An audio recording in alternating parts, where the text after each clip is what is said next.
really excited about getting this game into players' hands, letting them experience this massive world. A main cornerstone of D4 is play your way. As a player continues to advance through the story and into the endgame, they'll unlock a ton of brand new activities that provide meaningful progression, no matter their playstyle. Players will be able to keep progressing in the narrative of the game. Alongside that, the whole team has worked on crafting a variety of different experiences players can pursue. We're going to have an entire world of Sanctuary for our players to offer. There's going to never be an absence of something to do. After the player has finished the campaign, there's a lot more game to go and participate in. They gain access to a special, what we call capstone dungeon that they have to complete. Once they're able to finish this capstone dungeon, they're going to gain access to the first world tier. As you complete the world tier, it will open up the opportunity for you to go into your next world tier. That involves unlocking powerful loot, new items, and more advantages for your player to have a better opportunity at end game. Whether you're a fan of dungeons, PvP, or just roaming around the world, there's a way to continue your Diablo adventure long after hitting max level. As your character continues to grow in power, you'll start with the skill tree and expand out into the Paragon system. A lot of the choices the players make are grounded on skills themselves and the fantasies associated with those skills. The Paragon board is a place where we're allowed to have a lot more depth, a lot more customization, many more options as you go. You can rotate the board, so you can choose a different path if you're like, I want to do more strength-based things, or I want these particular boons or glyphs. You can chart your path through it, and they're really a way for you to keep expanding your character and making it uniquely yours. Similar to the Paragon boards is the Codex of Power. It's an in-game system that holds the aspects related to the character. You are able to complete a dungeon, and they will have a chance to drop an aspect that you can pick up. And what this allows players to do is take items they're finding in the world and make them more powerful, turn them into legendary items. It's really special to discover what kind of playstyle really means the most to you. Every part of Sanctuary is fulfilling and satisfying. Dungeons in particular are really close to my heart. Nightmare dungeons are going to give the players the opportunity to experience a dungeon that they might have already experienced in their past playthroughs. They'll enter the dungeon with a found sigil that alters the playstyle and the intensity of the dungeon. They're more difficult and they have additional objectives, and then they also have affixes, which add a degree of difficulty for you and your group to work through.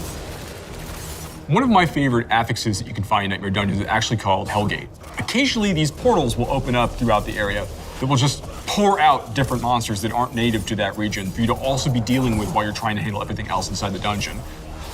There's over 120 dungeons to play through and find in Diablo 4, and any one of them can become a Nightmare Dungeon by finding a Nightmare Sigil and then using it to activate the Nightmare version of that dungeon space. Everything's a little darker, everything's more difficult. It's going to add a little bit of a twist of flavor on your particular dungeon.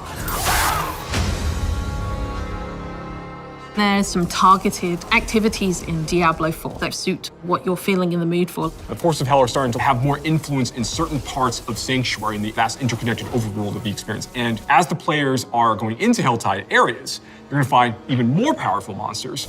And by killing them, they'll be able to gain these special shards they can take to go and use to purchase these big rewards that are available at these caches that are found littered throughout Helltide areas. The sky darkens and the rivers run red, meteors fall from the sky, and the monsters get harder.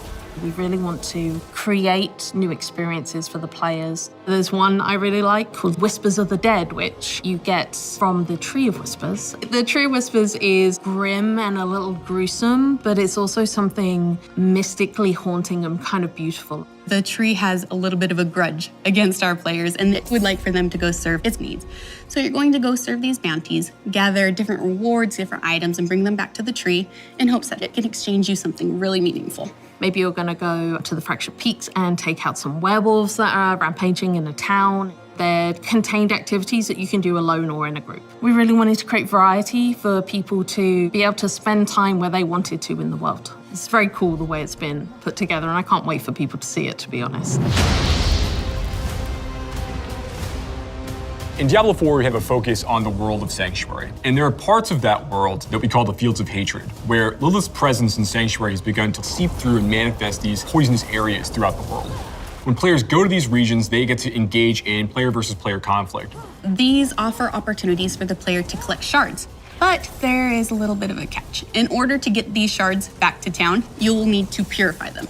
Other players will definitely know that you're attempting to purify your shards, so you'd better be prepared to fight if you're going to be playing any PvP, and be prepared that you might lose some stuff in the meantime. Once they've got the purified shards, they can take these, go back to nearby towns to sell them, and then use that to buy a whole bunch of interesting cosmetic items and rewards. It's a place for people who really love PvP and want to still get loot and still increase their character's power. If that's the way they want to play, they can. Launch is just the beginning. One of the things we're really focused on is creating a living, breathing set of updates for players to engage with after the game has gone live. It's really just going to be a way to keep coming back and experiencing more Diablo 4 in fresh ways. We're really eager to hear all of your experiences and just enjoy the entire story with you all.